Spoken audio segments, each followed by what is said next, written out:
கர்த்தருக்கு ஸ்தோத்திரம். இன்றைய நாளுக்கான பரிசுத்த வேதாகம வசனம், மரணம் பாவத்தின் சம்பளம். பைபிளின்படி மரணம் பாவத்தின் விளைவு, நித்திய ஜீவன். இயேசுவின் மூலம் பாவ மன்னிப்பு பெற்று தேவனுடைய வரமாக நித்திய ஜீவன் கிடைக்கிறது. பழைய ஏற்பாட்டில் மரணம் பாவத்திற்கான தண்டனையாக கருதப்படுகிறது. புதிய ஏற்பாட்டில் இயேசுவின் மூலம் மரணத்தை வென்று நித்திய ஜீவன் கிடைக்கும் என்ற நம்பிக்கை உள்ளது.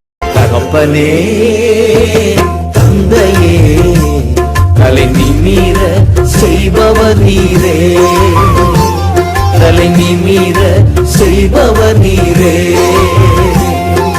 கேடகம் நீரே, மகிமையும் நீரே, தலை நிமிர செய்பவர் நீரே, கேடகம் நீரே.